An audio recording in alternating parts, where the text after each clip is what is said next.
Dear students and dear friends, स्वागत है अपने चैनल पॉलिटिकल साइंस एसबीएम में। मैं विकास। प्यारे साथियों, हम लोग बीपीएससी द्वारा आयोजित 7th फेज की जो टीचर रिक्रूटमेंट है उसके लिए पीजीटी पॉलिटिकल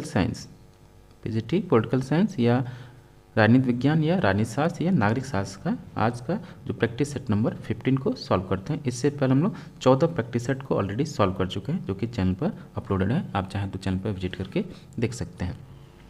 तो आइए बिना देर किए सॉल्व करते हैं। प्यारे दोस्तों, आप अपनी तैयारी पूरे पॉजिटिव माइंड के साथ करते रहिए और साथ ही रोज़ आप अपनी एक प्रैक्टिस सेट कोई सा भी हो, हम ये नहीं कह रहे केवल हमारा ही देखिए, लेकिन आपके पास जो भी ऑफलाइन मोड में हो आप उसको ज़रूर से ज़रूर सॉल्व करें। और इधर उधर भटकने के बजाय बेहतर है कि जो आपके पास कंटेंट है जितना है उसी को आप बार बार रिवाइज कीजिए, क्योंकि बात इफेक्ट्स एकदम टोटली 100% इफेक्ट सही है कि 10 किताब पढ़ने के बजाय आप एक ही किताब को 10 बार पढ़िए। तो आइए पहला क्वेश्चन देखते हैं। हाँ, एक और चीज़ कि आगे बढ़ने से पहले आपसे फिर से वही रिक्वेस्ट है कि अगर अभी तक आपने चैनल को सब्सक्राइब नहीं किया, प्लीज़ आप चैनल को अवश्य सब्सक्राइब कर लें। साथ ही वीडियो को अपने दोस्तों में अधिक से अधिक शेयर कीजिए। कोई भी डाउट हो तो आप कमेंट बॉक्स में बेनिश्चिंत होकर बिना झिझक के साथ आप उसको जरूर अपनी समस्या रखिए, उसको समाधान करने का प्रयास किया जाएगा। पहला प्रश्न है, निम्नलिखित में से किसने राजनीतिक विकास को सामाजिक आर्थिक आधुनिकीकरण से स्वाधीन किया गया? सामाजिक राजनीतिक विकास को सामाजिक आर्थिक राजनीतिकरण से उसको अलग किया गया, स्वतंत्र किया गया। तो ये थे आपके लुसियन पाई। अगला प्रश्न है कि भारत में एपलबी समिति की सुधार हुई थी। एपलबी समिति की स्थापना की हुई थी निम्नलिखित में से सुधार करने के लिए, किस चीज़ की सुधार करने के लिए एपलबी समिति की स्थापना की गई थी? तो वो था आपका भारतीय प्रशासन सुधार करने के लिए। और जो एपलबी इस समिति की स्थापना की गई 1952 में भारतीय प्रशासन में सुधार करने के लिए एपलबी समिति की स्थापना की गई। कौटिल्य के लिए रूपदर्शक की अवधारणा का अर्थ क्या है? बेहद महत्वपूर्ण कोट है ये। तो उसके लिए जो रूपदर्शक है वो है आपका सिक्कों का निरीक्षक। अगला प्रश्न, भारतीय संविधान के निम्न अनुच्छेदों में से किसके अंतर्गत राज्य को पर्यावरण, वन तथा वन्य जीवों की सुरक्षा का अधिकार मिला है? तो है आपका अनुच्छेद 48A, जो कि इसमें आपके पर्यावरण से संबंधित इसमें अनुच्छेदों का प्रावधान किया गया है। ये आप याद रखिएगा 1976 में जो 42वां संविधान संशोधन हुआ उसके तहत इसको शामिल किया गया। क्वेश्चन नंबर 5 है, उपयुक्ततावाद के जेएस मिल के संशोधित संस्करण का मानवीकरण करने में किसने सहायता की? किसने सहायता की? तो थे आपके श्रीमती हैरियट टेलर। अगला प्रश्न देखिए कि राज्य के ऐतिहासिक विकास का कौन सा क्रम सही है? राज्य के ऐतिहासिक विकास का जो सही क्रम है वो है सबसे पहले पूर्वी राज्य है, उसके बाद रोमन साम्राज्य, फिर सामंती साम्राज्य, फिर उसके बाद नेशन स्टेट यानी राष्ट्र राज्य। तो ऑप्शन सी राइट आंसर होगा। अगला प्रश्न कि निम्न में से किसे पंथ निरपेक्ष राज्य कहा जाएगा? पंथ निरपेक्ष राज्य किसको कहा जाएगा? तो है कि वह राज्य जिसका कोई धर्म न हो तथा जो धर्म के आधार पर भेदभाव न करता हो। तो ऑप्शन सी राइट आंसर होगा। अगला प्रश्न, निम्नलिखित में से किस भाषा में शब्द स्टेटस, जिससे शब्द स्टेट उत्पन्न हुआ है, प्रथमतः प्रयुक्त हुआ है? जो स्टेट का जो स्टेटस शब्द है सबसे पहले कहाँ उपयोग हुआ या किस भाषा का है? तो ये है आपका ये ग्रीक शब्द का स्टेटस से ही स्टेट शब्द की उत्पत्ति हुई। एक और चीज़ देखिए आपका ये ग्रीक नहीं, सॉरी हम आपसे बता दें कि ये ग्रीक नहीं वो लैटिन शब्द है जो आपका स्टेटस है। इसमें ऑप्शन डिसमैच है। स्टेटस आपका लैटिन वर्ड है, उसी से स्टेट शब्द की उत्पत्ति हुई है। अगर एक और चीज़, अगर आपका इसमें लैटिन नहीं है, अगर एक क्वेश्चन आ भी जाता है तो अगर आपको इसमें सही करना हो तो इसमें सही आंसर लैटिन और ग्रीक जो दोनों थोड़ा सा बहुत करीब की भाषा है तो ये उसके आधार पर ग्रीक सही होगा। लेकिन याद रखिए जो स्टेटस शब्द है वो लैटिन वर्ड से है। क्वेश्चन नंबर 9, निम्नलिखित में से कौन एक एकीकृत सत्ता की आवश्यकता का बचाव नहीं करता है? तो क्रैब, यानी कहने के देखिए प्रश्न घूम गया है, घुमा दिया गया है। इसको समझने की बात यह है कि इसका सीधा सीधा ये प्रश्न पूछा जा सकता है कि कौन संप्रभुता का एकलवादी सिद्धांत का समर्थक नहीं है, या इसका संप्रभुता का विरोधी है, या बहुलवाद का कौन समर्थक है। एक ही प्रश्न है, कैसे कैसे इसको घुमा दिया गया। तो ऑप्शन सी राइट आंसर होगा, क्रैब। अगला प्रश्न, निम्नलिखित में से कौन सा कथन सही नहीं है। तो कौन सा कथन सही नहीं है कि राज्य अमूर्त तथा सरकार मूर्त है, सही है। समाज राज्य के से व्यापक, ये भी सही है। सरकार राज्य की अभिकर्ता है, ये भी सही है। राज्य की सदस्यता ऐच्छिक नहीं बल्कि अनिवार्य है, तो ऑप्शन डी सुमेलित नहीं है, यह सही नहीं है। क्वेश्चन नंबर 11, ऑस्टिन ने संप्रभुता के सिद्धांत का प्रतिपादन किया, किस पुस्तक में। लेक्चर्स ऑन जूरिस्प्रूडेंस में उसने ऑस्टिन ने अपनी संप्रभुता सिद्धांत संबंधी अवधारणा का विकास, तो इसका सही आंसर बी होगा। क्वेश्चन नंबर 12 देखिए, निम्न में से किसका विचार है कि संप्रभुता ईश्वरीय तथा प्राकृतिक कानूनों से सीमित करती है। तो गोंदा जो संप्रभुता सिद्धांत का वो सबसे पहले मतलब कि सिद्धांत का प्रतिपादक व व्यवस्थित अध्ययन करने वाला, लेकिन इस संप्रभुता पर उसने विभिन्न प्रकार के प्रतिबंध लगा दिए, तो उसी प्रतिबंधों में से ये एक है, तो ऑप्शन ए राइट आंसर होगा। क्वेश्चन नंबर 13 है, बहुलवादी चिंतक सामान्यतः राज्य को निम्न एक रूप में व्यक्त करते हैं। तो जितने भी बहुलवादी हैं वो राज्य को इस रूप में व्यक्त करते हैं कि वो क्या है, समुदायों का समुदाय है। क्वेश्चन नंबर 14, सामाजिक संविदा सिद्धांत के अनुसार, सामाजिक समझौता सिद्धांत के अनुसार जो वो राज्य कैसा है, तो राज्य एक मानव निर्मित या मानवकृत संस्था है। अगला प्रश्न, राज्य की उत्पत्ति के सावयवी सिद्धांत से किसका नाम संबंधित है। तो सावयवी सिद्धांत से संबंधित जो विचारक हैं वो आपके हर्बर्ट स्पेंसर हैं, उनकी पुस्तक का नाम है सोशल स्टैटिक्स। अगला कि निम्नांकित में से राज्य की उत्पत्ति के पितृसत्तात्मक सिद्धांत से संबंधित कौन है, यानी राज्य की उत्पत्ति के जो पैट्रियार्कल थियरिस्ट हैं या थियरी से रिलेटेड कौन है आपके, तो हैं आपके सर हेनरी मैन। अगला प्रश्न कि निम्नलिखित में से कौन से मामले में संसद को 24वें संविधान संशोधन को अधिनियमित करने के लिए प्रदान किया गया, तो कौन सा वो है, तो यह आपका गोलकनाथ मामला। अगला प्रश्न कि निम्नलिखित में से कौन सा राज्य नहीं है, तो राज्य वो नहीं है जिसके पास जो आपका सॉवरेंटी है या संप्रभुता है वो नहीं है, वो राज्य की श्रेणी में नहीं आता।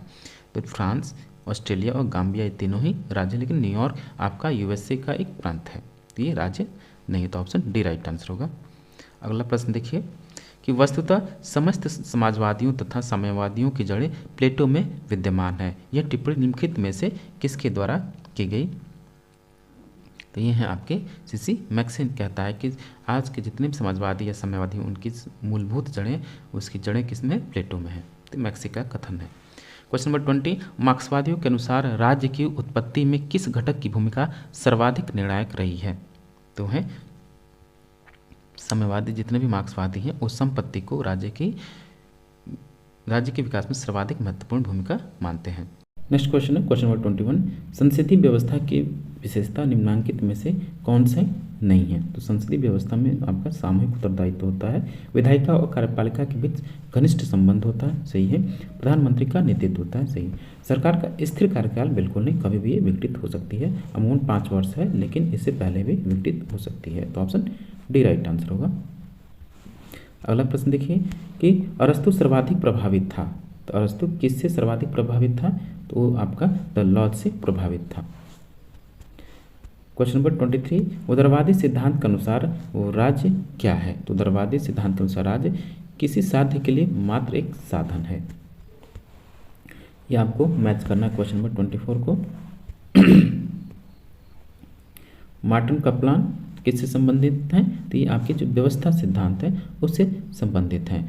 अंद्रे गुंडर फ्रैंक ये आपकी जो डिपेंडेंसी थियरी यानी पराश्रितता का सिद्धांत है उससे संबंधित है। मार्गेनथाउ आपके यथार्थवादी सिद्धांत हैं, और मिखाइल गोर्बाचेव पेरेस्ट्रोइका और ग्लासनोस्ट से संबंधित हैं।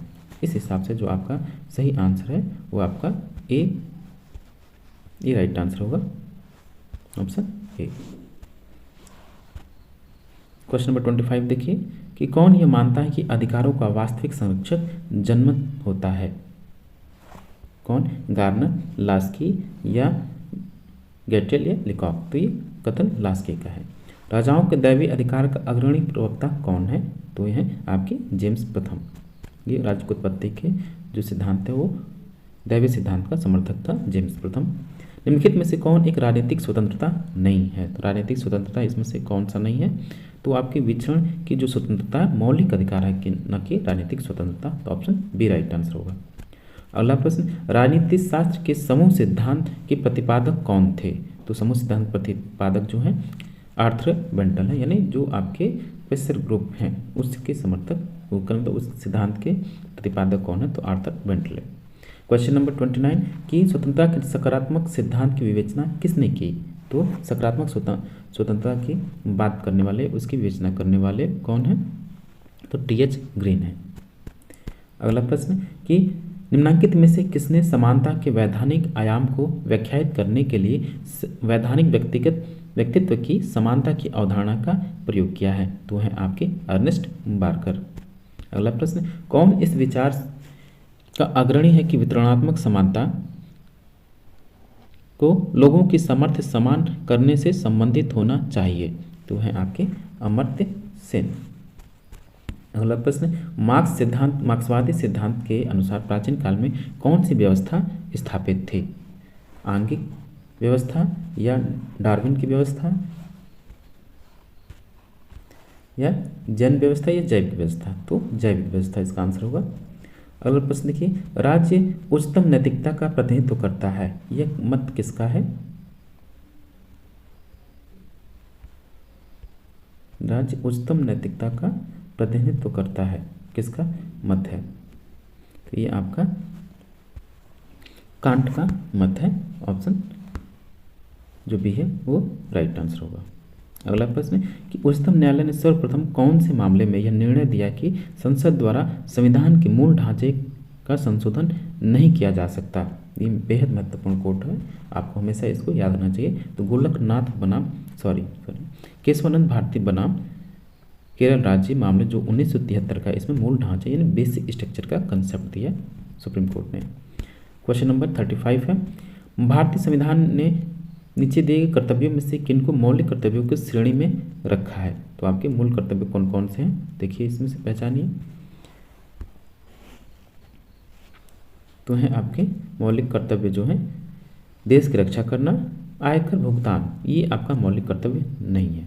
देश की रक्षा करना, हमारी मिश्रित संस्कृति की मूल्यवान धरोहर को सुरक्षित रखना और जन संपत्ति की रक्षा करना। तो ऑप्शन डी राइट आंसर होगा। 1, 3, 4 2 इसमें शामिल नहीं है। अगला प्रश्न 36 देखिए कि निम्नलिखित में से किस एक शब्द का प्रयोग हॉब्स द्वारा राज्य को इंगित करने के लिए प्रयोग किया गया था? तो वो है आपका जो आपका कॉमनवेल्थ या रिपब्लिक या कम्युनिटी या स्टेटो।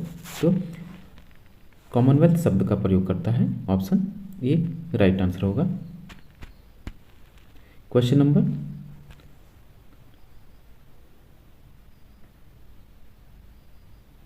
37 निम्नलिखित में से किसे ब्रिटिश फेबियनवाद तथा फ्रांसीसी श्रमिक संघवाद का बौद्धिक शिशु कहा गया है? तो है आपके श्रेणी समाजवाद को। नेक्स्ट क्वेश्चन है क्वेश्चन नंबर 38 कि निम्नलिखित में से एक दबाव समूह की तकनीक नहीं है? तो दबाव समूह जितने भी प्रेशर ग्रुप होते हैं वो लॉबिंग का सहारा लेते हैं, हड़ताल का सहारा लेते हैं, घेराव का सहारा लेते हैं, लेकिन विचारधारा का प्रचार प्रसार नहीं करते हैं। तो ऑप्शन डी राइट आंसर होगा। अगला प्रश्न देखिए 39 इनमें से किसने शैक्षिक योग्यता का मत देने के अधिकार के रूप में समर्थन किया? तो जॉन स्टुअर्ट मिल ने। क्वेश्चन नंबर 40 जॉन लॉक को ब्रिटिश क्रांति का सिद्धांतवादी माना जाता है तथा उसका राजनीतिक दर्शन आधारशिला रखता है। तो उदारवादी राज्य के सिद्धांत की आधारशिला रखता है। क्वेश्चन नंबर 41 है क्षेत्रीय सदस्यता और सामान्य उद्देश्य के साथ अंतरशासकीय संगठन का उदाहरण निम्नलिखित में से कौन है? तो कौन है? ये होंगे आपके सार्क। क्वेश्चन नंबर 42 यह किसका मत था कि शासकों को अपनी संपत्ति का स्वामी नहीं होना चाहिए? बेहद प्रसिद्ध कोट है और बेहद बेसिक प्रश्न है ये प्लेटो का।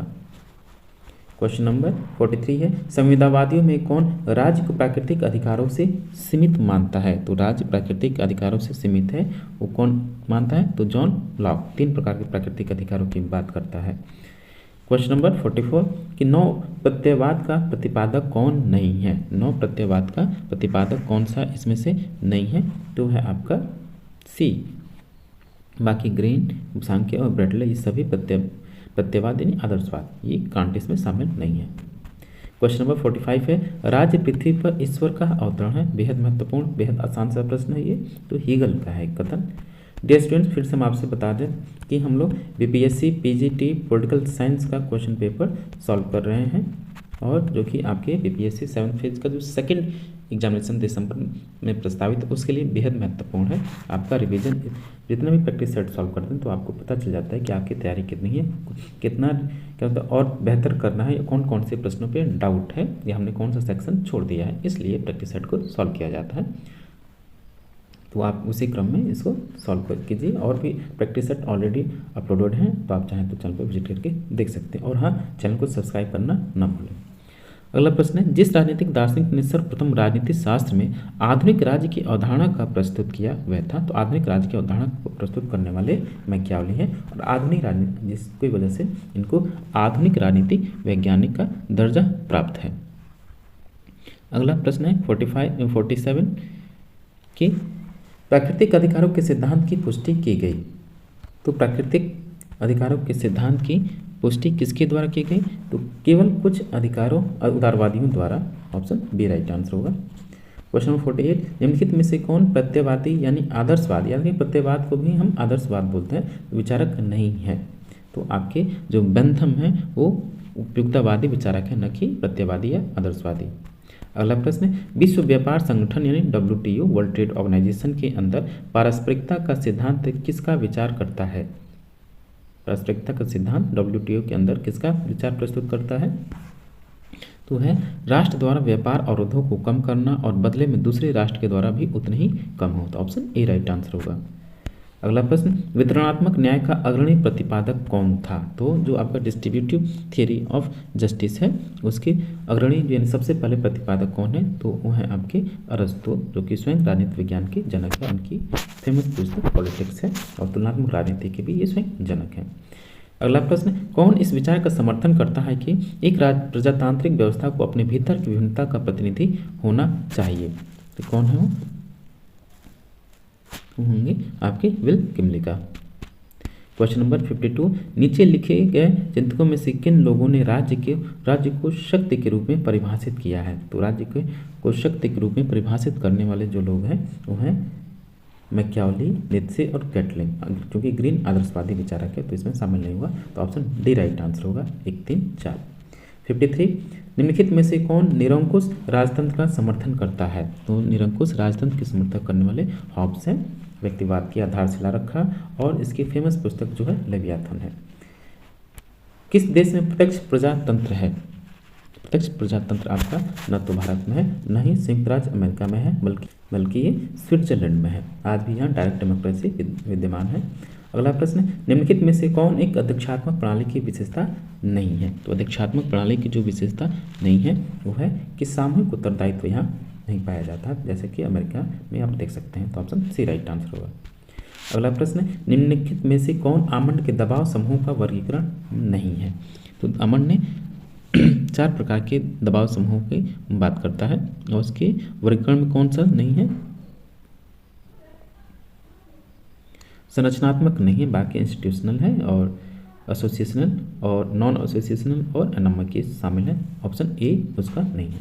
तो ऑप्शन 57, जैक्सोनियन सिद्धांत को निम्नलिखित भी कहा जाता है। जैक्सोनियन सिद्धांत को और किस नाम से हम जानते हैं? तो है आपका इनामिक प्रणाली। अगला प्रश्न, अरस्तु के अनुसार सरकार का सर्वोत्तम प्रकार क्या था? तो अरस्तु के अनुसार सरकार का जो सर्वोत्तम प्रकार है पॉलिटी है, राज्य व्यवस्था है। क्वेश्चन नंबर 59, निम्नलिखित में से कौन सा भारत में राष्ट्रवाद के उदय में एक कारक नहीं रहा है? तो राष्ट्रवाद के उदय में आपका मुस्लिम संप्रदायवाद राष्ट्रवाद नहीं बल्कि राष्ट्रवाद प्रभावित करने वाला कारण है ये। तो ऑप्शन डी राइट आंसर होगा। क्वेश्चन नंबर 60, स्वराज पार्टी का संस्थापक अध्यक्ष कौन थे? तो आपके चित्तरंजन दास थे, और इस पार्टी की स्थापना असहयोग आंदोलन के बाद 1923 में की गई, और मोतीलाल नेहरू इसके सचिव थे। क्वेश्चन नंबर 61, निम्नलिखित युगों में से कौन सा युग सुमेलित नहीं है? बताइए। तो वह है आपका असेंबली बम मुकदमा 1929 में हुआ, काकोरी घटना जो है 1925, और जो मेरठ षड्यंत्र केस है तो आपका 1926 कानपुर षड्यंत्र मुकदमा 1924 ये गलत है, ऑप्शन सी राइट आंसर होगा। अगला प्रश्न ये आपको मैच करना है।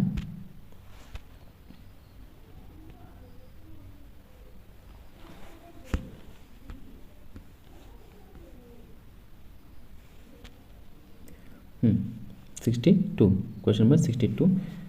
तो आपको मैच करना है इसमें। तो जो सोपानिकी या पदानुक्रम है उससे संबंधित कौन से हैं? तो सोपान प्रक्रिया इससे संबंधित है, हायरार्की। लोक प्रशासन पर रिपोर्ट 1951 में किसने दिया? तो ये एडी गोरवाला ने दिया। और भारतीय सिविल सेवा में प्रारंभिक छटाई परीक्षा ये किसने समर्थित किया? तो ये थे आपके KS. Kothari, doctor KS. Kothari. और सहायक एजेंसी कौन सी आपकी? हाउस कीपिंग है। इस हिसाब से जो आपका सही आंसर होगा वो होगा आपका ऑप्शन नंबर सी। अगला प्रश्न है, महात्मा गांधी ने वल्लभ भाई पटेल को सरदार की उपाधि उनकी बड़ी संगठन क्षमता के कारण किस आंदोलन में दी गई?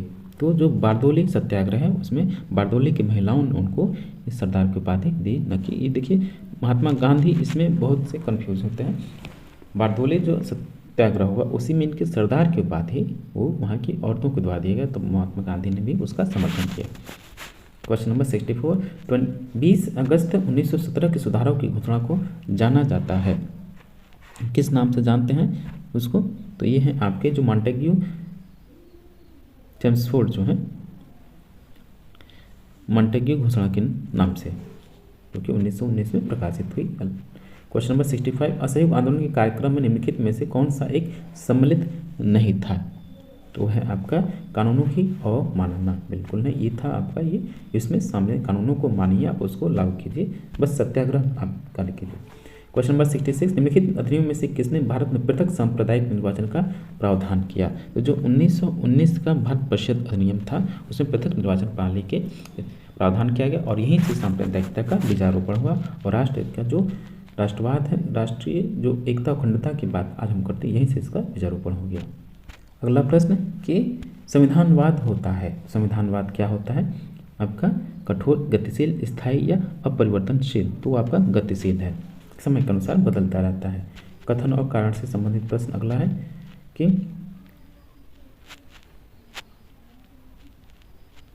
इस 76 से लेकर देखिए थोड़ा सा डिसमैच हुआ है, छोड़िए। क्वेश्चन नंबर 68, कि निम्न में से किस अधिनियम द्वारा भारत में संघ शासन प्रणाली प्रस्तावित की गई थी? इस अधिनियम में तो जो भारत सरकार अधिनियम 1935 है, इसमें संघ व्यवस्था जो फेडरल सिस्टम है या संघवान यहाँ से शुरुआत होती है। क्वेश्चन नंबर 69, माउंटबेटन प्लान यानी माउंटबेटन योजना आधार बने किसका? तो आपके जो स्वतंत्रता का है, सत्ता के हस्तांतरण के लिए, ट्रांसफर ऑफ पावर के लिए। अगला प्रश्न, निम्न में से किस विचारक ने मृत्युदंड का विरोध किया? तो मृत्युदंड का विरोध करने वाले ग्रीन हैं। किसे grand old man of India के रूप में जाना जाता है? ये प्रश्न तो आप बचपन से पढ़ते आ रहे हैं, दादा भाई नौरोजी। अगला प्रश्न, भारत एक गणराज्य है क्योंकि भारत में राज्याध्यक्ष यानी जो राष्ट्रपति है वो उसका निर्वाचन होता है, तो ऑप्शन डी राइट आंसर होगा। पहले दोस्तों आप जो बीपीएससी का प्रिपरेशन कर रहे हैं, बीपीएससी पीजीटी पॉलिटिकल साइंस का, उसके लिए जरूरी है कि आप एक तो पहले आपको जरूरी है पॉजिटिव थिंकिंग के साथ अपनी प्रिपरेशन कीजिए और साथ ही रिलैक्स रहिए। और कम से कम आपको जो मेंटली रिलैक्स है, कम से कम उसको आप परेशान होना नहीं है, जो 6 से 7 घंटे का आराम से सोइए और जितना आपके पास कंटेंट है, मैटर अवेलेबल है, उसको रिवाइज कीजिए और प्रीवियस ईयर क्वेश्चन मिल जाए तो उसको सॉल्व कीजिए। अगला प्रश्न है कि एकमात्र कांग्रेस अधिवेशन जो महात्मा गांधी की अध्यक्षता में हुआ निम्नलिखित में से किस जगह पर हुआ? तो जो आपका बेलगांव अधिवेशन, तो जो बेलगांव अधिवेशन 1924 का है, गांधी जी ने एकमात्र ये ऐसा अधिवेशन था जिसकी कांग्रेस के उन्होंने इसकी कांग्रेस अधिवेशन बेलगांव 1924 में उसका एकमात्र अध्यक्षता के रूप में इन्होंने अध्यक्षता किया गांधी जी के द्वारा। उसके बाद वो किसी कहीं अध्यक्ष नहीं रहे। अगला प्रश्न, बाल गंगाधर तिलक द्वारा स्थापित होम रूल का इनमें से कौन सा प्रथम अध्यक्ष था? कौन प्रथम अध्यक्ष था? तो थे आपके स्वयं बाल गंगाधर तिलक, इसके प्रथम अध्यक्ष थे। और याद रखिएगा जो एनी बेसेंट के द्वारा चलाया गया होम रूल उसके जोसेफ बैप्टिस्टा थे। क्वेश्चन नंबर 75 ये आपको मैच करना है। तो जो असहयोग आंदोलन है 1920, लखनऊ पैक्ट 1916, बंगाल विभाजन 1905, सविनय अवज्ञा 1930, तो इसका जो सही आंसर होगा ऑप्शन बी राइट आंसर होगा। अगला प्रश्न, विधानसभा के सदस्यों की निर्भरताओं से संबंधित प्रश्नों पर अंतिम निश्चय किसके द्वारा लिया जाता है? तो याद रखिए राज्यपाल द्वारा। अब वर्तमान में देखिए ना, जो मुंबई का केस अभी भी लटका हुआ है और वहाँ के राज्यपाल डिसीजन नहीं ले पा रहे हैं। क्वेश्चन नंबर 77 देखिए कि